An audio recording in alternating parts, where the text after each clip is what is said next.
Hey everybody, we're the Good Doctors of Abbey Research. I'm Dr. Erin. I am Dr. Kristen. Welcome back to our continuing episode by episode coverage of what is now, as of the date of this filming, the most successful Netflix premiere show ever, Bridgerton. Hooray! 82 million viewers, I think we're up to, views, streams, whatever Netflix does to quantify it. A lot of people watch the show. We're two of them. We're also big fans of the romance book genre, in which this television series is based on the Bridgerton book series by very popular romance author Julia Quinn. This seems to be a point of confusion or omission for a lot of people. So we're gonna be hammering that home.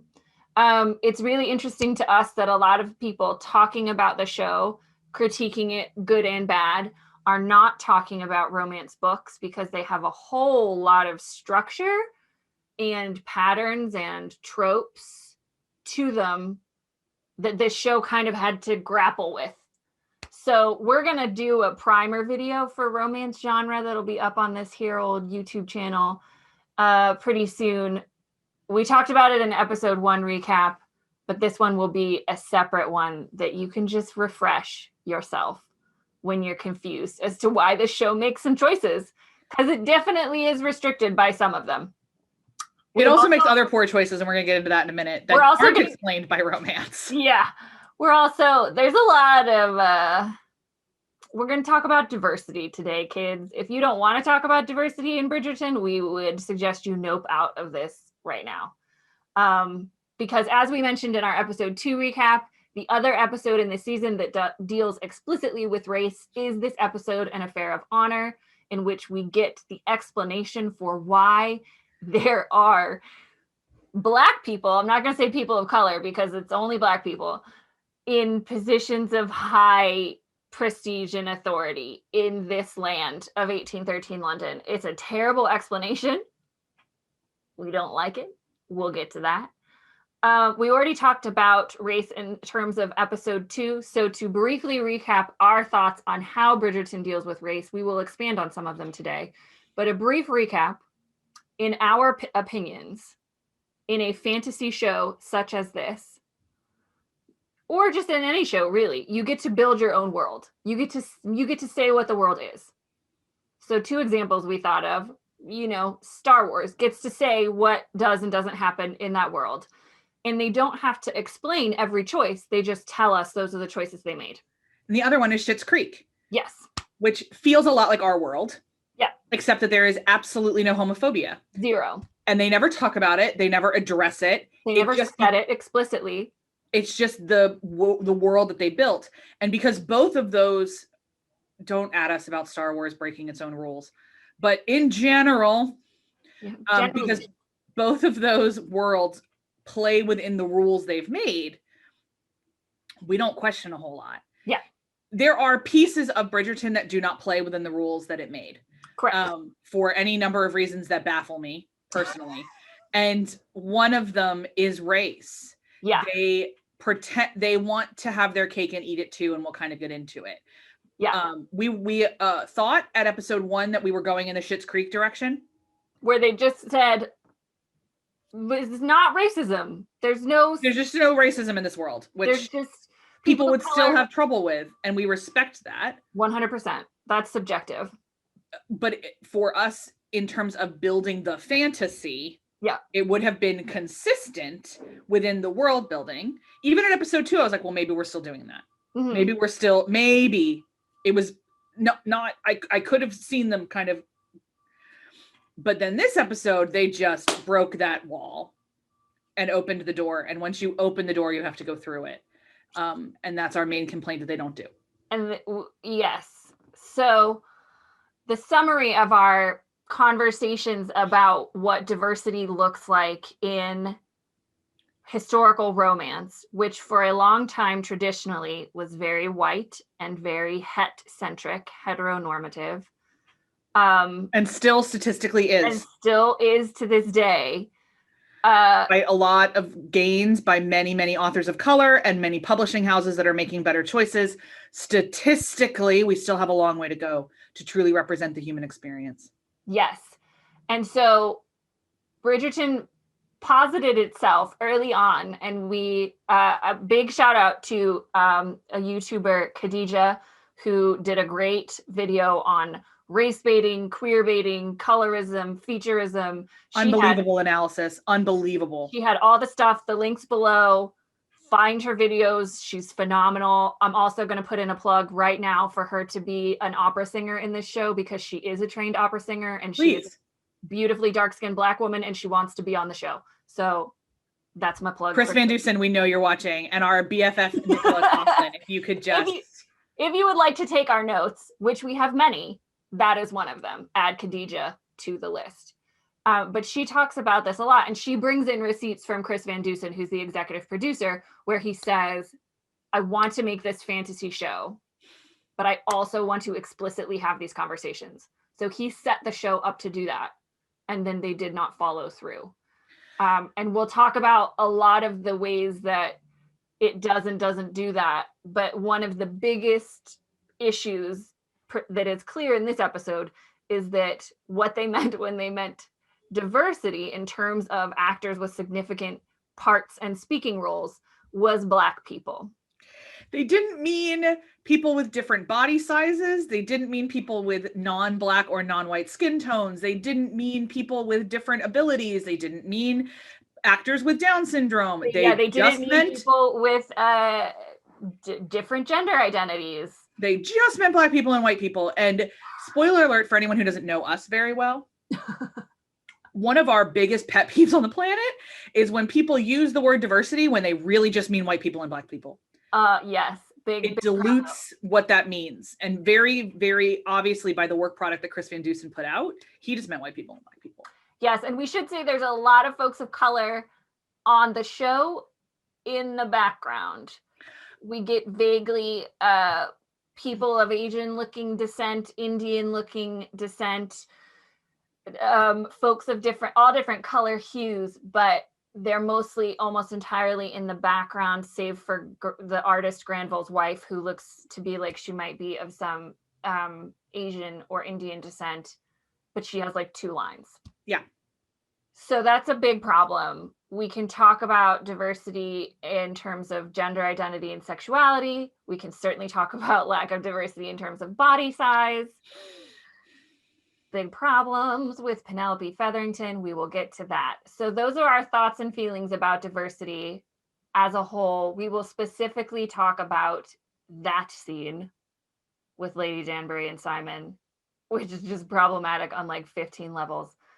But we'll do a little recap of what happens in this episode. We get a couple of our plot lines keep growing.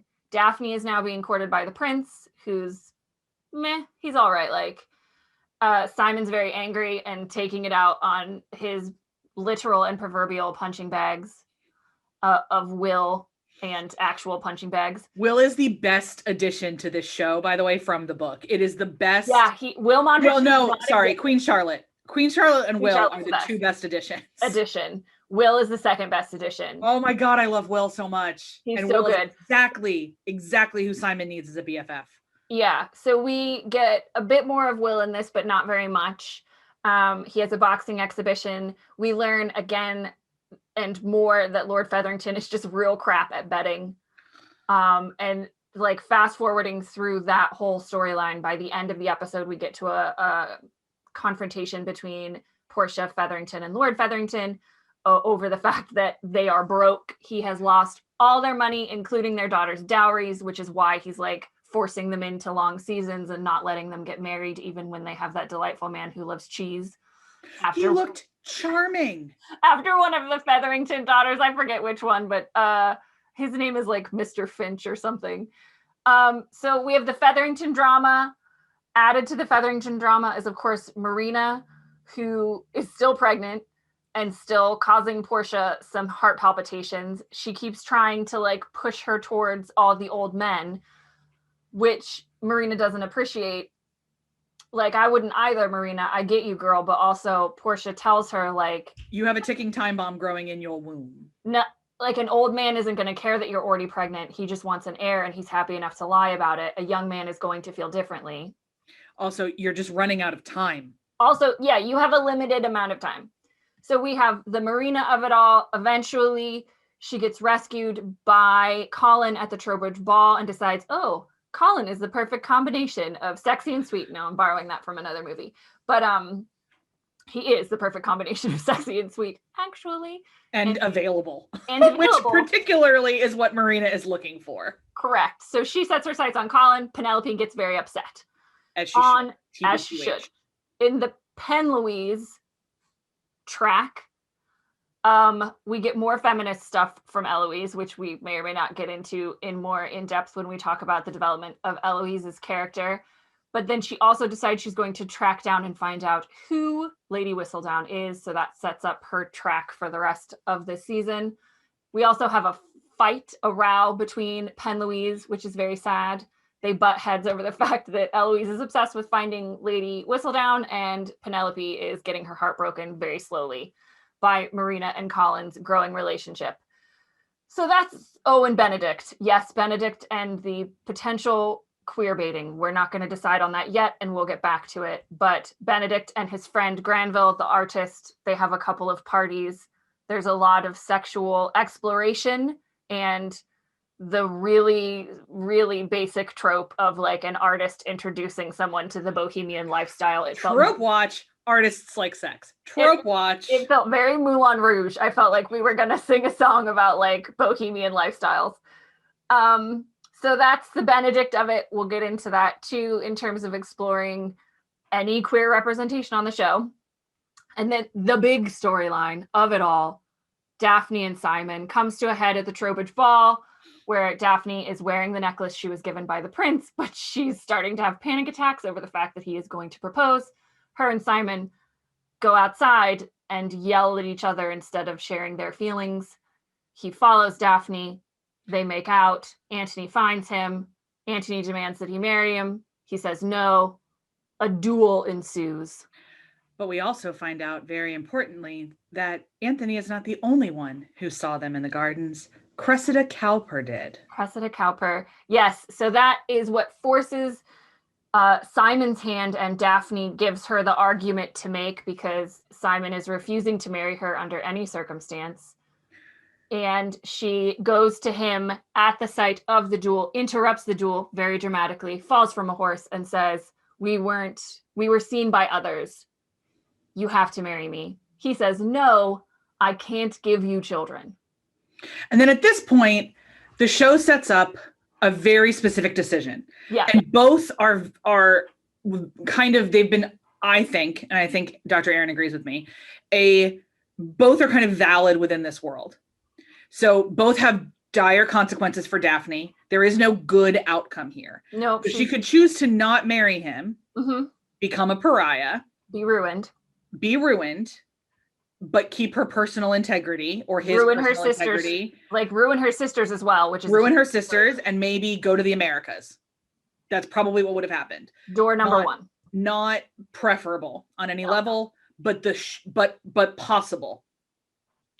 Door number two, she essentially agrees that she will never have children because Simon can never give her them, thus sacrificing every personal dream she has ever had to protect her family. And herself. But honestly, I think in that moment, mostly her family. That's her, that's the thought process. The animus, yeah. So both doors, terrible. She goes through the one that A, the book said that she was going to go through, and B, the one that honestly makes the most sense, which is and I would do too, as the oldest daughter and as a human and as a woman, I would choose to sacrifice myself for my family. That's just what I would do. Yeah. So I'd marry the hot duke who won't give me babies. Samesies. And so very dramatically, this happens. She says they'll get married. For anyone who's joining us for the first time, just a quick reminder that we have read the books many times. Yeah. Oh yeah. I didn't say that, but it's we've read the books many, many times. And we also spend a whole lot of time thinking about the stories that people tell and how we tell stories and what stories say about humanity. So that's kind of the lens through which we're coming at this. And I say all of that to say, not a single moment of dramatic elements worked for me in this episode because we all knew how it was going to end. I was like, am I supposed to actually think the prince, like love triangles do not exist in romance novels? No. Not really. And if they do, it's like the evil girlfriend and the good girl that he's choosing. You never get two dudes who are both wonderful and she could make either choice. Like that doesn't exist. Right. And so I'm sitting here like watching the episode being like, we are wasting time. Like, yeah. And I think even if I hadn't read the book and knew that she chooses Simon, I would have felt we are wasting. You have, like, I'm just thinking, and I did this too in episodes 4, 5, and 6 in particular. The list of things in my head that had to happen before we got to the happily ever after. Yes. And in episode 4, we were on page like 90 of a 385 page book. And I was like. And we make this statement a lot, specifically with shows that have short seasons. So if you joined us from The Crown, you know, we often talk about the finite amount of time that you have to tell a story. Why did we need the Persian prince? And the choices that you make. Yeah. Especially for those of you out there that might be fans of other subsidiary characters that maybe didn't get as much love, we could have done a little bit more with that. Fair warning, romance operates in a different way in which for every book, especially every book in a series, but literally every book, the main focus is on the main love story. So every sibling gets their book. And in this instance, every sibling gets their book. So for those of you who might be upset that like we didn't get a lot of Eloise or we didn't get her romance or we didn't resolve what's happening with Benedict or Colin, we will. We don't know what choices they're going to make for the show, but that wasn't the purpose of this season. The purpose of this season was book 1. Was the Daphne and Simon love story and resolving that. Yeah. So all this to say, I would have taken the prince out completely. Yeah. Last time we really see him. So like, I mean, we see him again in next episode really briefly, but just, I would have taken the prince out completely. Yeah. And I would have taken Sienna out completely. Oh my God, I didn't even mention the Anthony and Sienna of it all. I don't have the energy to rant about why we're doing this right now. We have to focus on Lady Danbury being weird. So yeah, we gotta talk about race, but it is worth saying that like Anthony still can't get his brain together, that like he thinks he can run away with Sienna if he somehow survives the duel. No, bro, no. And I don't understand in what universe a Viscount in his 30s would think like this. It is the most asinine. Yeah.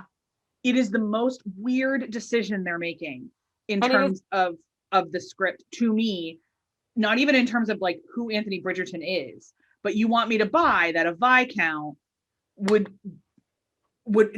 a Viscount having a mistress, as we said it in the last episode. Totally normal. Needed even in their worldview. This marrying business, Anthony. Yeah, what we do. Aside from the fact that it is not at all the personality of Anthony in the book. Which again, they're allowed to make different choices. We just found ourselves confused. So I was confused on that level, but I think your point is really well made that like, just like historically, Viscounts, you are the firstborn son of a firstborn Bridgerton 9 times over. You know you're not marrying an opera singer. Why are we doing this farce? Why are we pretending like you can? This is not the world that we live in. You're wasting my time. I would like to spend more time with Eloise. Right. So, speaking of Eloise and other characters, would we like to talk about queer coding or race first? Let's just cover queer baiting really fast and queer coding. So you may have heard queer baiting or queer coding, that kind of word thrown around a whole lot. So let's say really, really briefly, all 8 of these books are heterosexual romances. Every single one. They are both between white people, and they are all between people of the same ability level, physical ability. Mm-hmm. They are all of people of the same body size. These are all real cookie cutter bodies in the way that Julia Quinn wrote this. Now, and they were all written starting in the early 2000s to the late 2000s. Romance, major publishing houses. She's published under HarperCollins's imprint, Avon. Major publishing houses are now publishing a variety of historical romances. We're getting female with Olivia Waithe, which is incredible. We're getting male, most predominantly with Cat Sebastian in terms of, and KJ Charles in his terms of historical. We're still not getting different body types because romance, although it's women-centric, is still very skinny women-centric, but that's a whole other thing. Or like nothing above a size 12 centric, but anyway. So all of this to say, of all of the changes that I hoped they made, I desperately hoped that they would take two particular characters and change their stories because I didn't like them in the books. But I also thought, very personally, that Benedict's story is the least fleshed out in his own book. It's my least favorite aside from Gregory, but... And opened it up to a different interpretation. I believe that the show is telling us that the queer story, a queer story, could happen with Benedict. Mm-hmm. His story is being obviously blatantly open to queer experiences. I believe that the way Luke Thompson's face moved and that he potentially is at least bi-curious, and is definitely not in a sexuality binary, the way that he is acting it. Yes. That is queer coding. Coding, correct. If we get to the end of 8 seasons, which is what is rumored, that we're going to get a season for every book, which... and even if we get to the end of his love story, yeah, and he marries a white lady from Sussex, the way he does in the books, I think she's from Sussex, a white lady from England in the books, that is going to be queer baiting, where they code a character a certain way, but then do not follow through with that. No, there's lots of conversations around Eloise being queer baited, and I understand. And queer coded, yeah. Queer coded. I understand this. I understand that people who did not read the books saw Penelope's immediately as a couple. That's not an experience I had, but I think that's just because I carry Penelope and Colin so deeply in my soul that I couldn't have seen that. I couldn't have seen that chemistry. I couldn't have seen that. Now, Eloise is the other character that I would like them to queer code, just not with Penelope. Yeah. And like, so, I think that's why I struggled with, like, I identified the queer coding in Benedict a lot clearer. And I think that's why I struggled. And like, when I heard people talking about Eloise, I was like, but Penelope and Colin, and like, they set up the Penelope and Colin dynamic in the show, but I can understand from a perspective of a person who doesn't know the books that they might not see it as that right away. Although by the end of this episode. Yeah, it's very clear that Penelope is the Eponine here. She is the unrequited. And like, in further episodes, we get Marina just being like outright cruel to her about her secret love of Colin. So I think that's why I struggled with it, but I can see queer coding Eloise, and I'm not wedded to her story either. So if they wanted to bring in that level of diversity that they talked about intentionally wanting to do, go with God. Really brief detour into Penelope's story, in how they talked about Nicola Coughlin's body. Oh, it was such a problem. I'd like to wave high as the fat lady here and say that romance is not fat positive. I can name you my favorite books off the top of my head. Olivia White is not Waithe, but Olivia Dade writes some really great stuff. I loved the book One to Watch that came out over the summer. But in general, I do not see people that look like me and are shaped like me have love stories. I don't read about them. I don't see them. I don't do any of these kind of things. In the books, Penelope's sisters hate her in book 1. Yeah. But in book 2, it's very clear that she lost 2 stone, which is 28 pounds, in between like Daphne's season and Anthony's season, and that is when she becomes worthy of love. So one of the reasons in book 1 that she's joked a lot about and kind of shown as a buffoon is that she's fat. Yeah. The show did not need to choose to lean into that. Nope. And I don't think it did as worse as it could have. It shows you how like used I am to the terrible stuff that I didn't even notice it the first time around. They didn't need to lean into it and they still chose to. Yeah. Because the only and they don't really show that her sisters don't like her. No, they hate her in the books. Like they hate her, and it's largely because she's smart. Her, and she's an outcast in part because of her weight, but also because she's smart and she likes to write and read and all of this kind of stuff. And she's not too interested in the marriage mart and has never been. Yeah, but they hate her in the books, and they didn't show us that hate in the show. And the only time they were like really mean to her was about her weight, which was just not on. I have a lot of stories that I love because the fat girl gets the hot boy. Hairspray, for instance, is one of my primary texts. I love Colin and Penelope because the smart girl gets the hot boy. Yeah. And the writer gets the hot boy. And that's the other piece of my life that I don't, when I first read Romancing Mr. Bridgerton, which is the 4th book, that was not a piece of my soul that I had seen on the page a lot, where there's lots and lots of those stories now. Yes. But I had not encountered one until that moment. And it's one of the reasons I fell hardest for a boy who loves a smart girl. And it was never about her body past book 1. And I even forgot that she was fat, quote unquote, until I reread book 1 earlier this year. And I was like, oh, Julia, why do we have to do that? But it was 2000. And everybody talked about my body that way in the year 2000. So she can too, I guess. Anyway, this is a great example of how every time Chris Van Dusen says we wanted diversity, it makes me want to kind of choke a little bit, because he obviously didn't. Yeah. Not in the way that he allowed himself to dream or to imagine wider. I think Penelope's casting is perfect. Nicola Coughlan is perfect because she captures that awkward, about to be self-assured, but still really clumsy, that is the core of Penelope. I love that she's beautiful, and I'm really, really grateful, and I love her in everything. I absolutely adore Nicola Coughlan top to bottom. We are huge Nicola Coughlan fans. If you're watching this and you loved Bridgerton and you loved her in Bridgerton and you haven't seen Dairy Girls, stop watching this right now and head on over to Netflix and watch her as Claire. And she is just so perfect. Claire Devlin is one of the great characters, television characters of all time. Facts. So, again, just to reiterate, we don't believe that this show did any level of diversity casting in the way that diversity actually means. We do believe that they were conscious about casting Black people in speaking roles. Mm-hmm. And they were gold star for that. I will say the racist parts of Romancelandia were very pissed that the Duke was Black. So that's true. That is a thing that happened and is still happening. I'm still reading message boards where that fight is happening. And so it is still revolutionary that they made these choices. It is still wonderful that they made these choices. Yeah.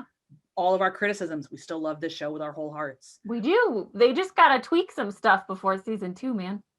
But in terms of race, we've been listening very carefully to lots of women of color. There are women of all colors, Black women who fall on the this is fine, whatever scale, Black women who hate this thing with a fire of 1,000 passions, Black women who are a little bit more like us, where it's like, hey, I really loved this thing, but here's some problems. Mm-hmm. And we've consumed as much of that criticism as we can since we stopped watching the show, so that we could summarize for you what folks are saying. But like Dr. Aaron said earlier in the video, we're just going to have a whole encyclopedia of links down there, so you can chase your own. If anyone who is watching this made one of those videos or has those critiques and would like to come and talk to us about race in Bridgerton or ability in Bridgerton or any of these intersections that they missed, we would love that. Please come join us. Yeah. And we will talk about intersectionality in Bridgerton and how it failed. But so all of that to say, let's get to the conversation. Race. Yeah, which happens as as we get to the Trowbridge Ball, Simon has decided he is leaving. We get a flashback-ish to an earlier conversation that he has with Lady Danbury, where she's walking around Hastings' house, mad that he's leaving. And she chastises him for not fighting for Daphne and for not believing that love is enough. And basically tells him that the reason there's not racism in Bridgerton land is that the king fell in love with Queen Charlotte, who is, as we see, a Black woman. And that love conquers all. At the end of the day, Simon's response is love changes nothing.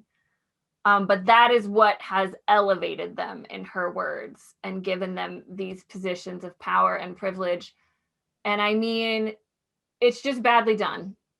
It's just badly done because, as we said, and we will say again, if you're going to open that door and walk through it. This was like opening the door, tripping over the floorboards and falling on your face. Most people who had money at that point in time had it on the backs of Black people in particular. England was one of the hubs of the transatlantic slave trade, even though it was illegal in England at this time. to sell humans on English waters. There were still lots and lots of English people who made a whole lot of money off human labor. Yep. All of the sugar that they ate, all of the cotton that they wore, all of it was picked or harvested or anything, largely by Black people, or in terms of like cotton and other fabrics, incredibly terrible working conditions for working class people who are dying to give you clothes. Yeah. These are all the things that I very, very willingly and delightfully ignore when I open a Regency romance novel. And then we got to have Lady Danbury opening her mouth and reminding me of this stuff. Yeah, because it's one of those things, like one of my favorite books that deals so well with working conditions. North and South? Yeah, is in Factory Towns, is Elizabeth Gaskell's North and South. And then there was a fantastic adaptation of it starring Richard Armitage. And it's a romance. One of the whiniest heroines of all time. It's a romance story at the end of the day, but it also deals with these issues like class and labor rights and abuse of power and all this kind of stuff. Cool. That's what I know what I'm getting out of North and South. Yep. That is not what I go to romance for. And it's definitely not what a string quartet version of Ariana Grande's Thank You Next told us we were getting from this thing. You're going to bring Shawn Mendes into this. I'm not going to take you seriously. I'm not going to take you seriously, so stop asking me to. Seriously, for how awesome the cover of In My Blood is, and no knock to Shawn Mendes. I love him. No. But this is the world you told us you were creating. You told us you were creating this world, and then you bring in this real weird conversation that love conquers all. And I mean... So can I give you my fan fiction version of this scene? Go. So in my Bridgerton fan fiction, the conversation about this is about how love conquers all because he's being a stubborn jackass about his dad. Yes. And it has nothing to do with the race. Nothing to do with the race or their color of their skin. It is, hey, by the way, this thing that you were, this man, and I've written this scene in fan fiction, this man that you were raised to be is in your own head. You do not have to be this person. You can choose a different life because love conquers all. If you truly love Daphne, which I do believe you do, if you truly love Daphne, you can break the chains of your father. Love it. Guys, I mean, standing ovation. If she had said that, amazing. I love it. I could have lived with the Papa Joe from Scandal speech in episode 2 as a little bit of a hiccup, and we could have moved on. It would have been fine, and it would have fit the story they're telling. Yeah. The story they're telling has nothing to do with Simon's race because they don't know how to tell that story. The story they know how to tell is that he chooses Daphne over his father. Yeah, and I mean, love is a... Y'all. We love love stories. Love does conquer a whole hell of a lot. It heretofore, to our knowledge, has yet to conquer systemic racism. I know, and that's the thing to me, like, we're working on it. As humans that spend a lot of time talking about systems and systemic racism, especially here in the United States, I spend a lot of my free time, or I did before the pandemic, learning about and speaking about mass incarceration and as an element of that. So to see it cheapened like that, it was really frustrating. And like, they are capable of having that conversation if they wanted to, but they chose not to with that and conversation. It became the hallmark version of race relations, and we've done that enough, and it's not good. No. Yeah, and so for me, like, I don't want to say it was kind of insulting to have that happen. And I remember watching it happen the first time, and I was like, "Are you kidding me?" Yeah, I watched that, and I was like, okay. Love conquers the transatlantic slave trade and systemic racism. Okay, what are you doing? Like, I was just generally confused because I was like, "What are you doing here?" And then I watched it the second time, and I was like, "Oh no, they're really hanging their hat on this." Oh no, they really think they've dealt with it now, and that makes me super nervous. So I hope Chris Van Dusen is spending this interim time in between Bridgerton landing and taking over the world, and when they will start filming season 2, hopefully in March, taking some notes. I hope he's understanding that diversity is a whole lot wider than he thought it was. Mm-hmm. I hope he is populating the writer's room appropriately. I hope that they are, very rarely have I encountered another cast that is as active on social media as this cast. I love them. It's been since Scandal. So they're engaging with this. There's been a lot of interviews on colorism. There's been a lot of interviews on race. They are being forced to think about this in some, I think, really productive and lovely ways. Yeah. I also want to say they filmed this entirely before George Floyd's murder. And it is a different level of consciousness, which I love. It is a different world now. Yeah. But I do wonder if as many white people would be verklempt by this prior to George Floyd than after. And I'm glad that this landed after and we can be critical of it. Because this kind of stuff has happened before and a lot of white people have been like, right, whatever. But I'm seeing legitimate outrage from a lot of people who have done listening tours for the last several months. And I'm really glad they have. Yeah. And I think too, even just to make the connection to Schitt's Creek again, if you thought that's what we were going to be doing in this episode video, surprise. But this idea of love, like showing a love story devoid of the negativity. So like we have mixed race love stories out there. There's been some amazing ones that are historically based in fiction in the last couple of years. Please watch Loving if you haven't, by the way. So oh my God. So that we are starting to do this and to tell mixed race love stories, but to tell it like they could have done it in a way like Schitt's Creek, where it's devoid of homophobia, like devoid of the racism that comes with being in a mixed race relationship. Like also, Daphne and Simon have enough to deal with. It's real hard to be a lady at this time in history. But like if they wanted to build that world and just make it a mixed race love story without any of the negative stuff, because we created a fictitious world in which that doesn't exist. That's a beautiful thing. That's a powerful thing. And it is still beautiful and powerful that they did it anyway, which just you can just do it better. You can just do it better. You can do it stronger. You can do it more aspirationally. You can do it better. And we deeply hope they do. They can do it way more inclusively. Come on, y'all. But I'll tell you what's coming next in the next episode is my favorite episode of the season. I love this episode in my heart of hearts. Yeah. So we're excited to talk about episode 5 next. Have a look out for our Romance Bridgerton primer, which will be coming up, where Dr. Kristen will share her extensive wealth of knowledge about the romance genre, and we will 20 years of reading this stuff is going to come in handy, guys. Here we go. We're going to help you understand how the show is limited in some ways, but structured and formed by this genre that it came out of, because it explains a lot of the decisions that they made, whether you agree with them or not. But we will see you all then for that. Take care. Bye.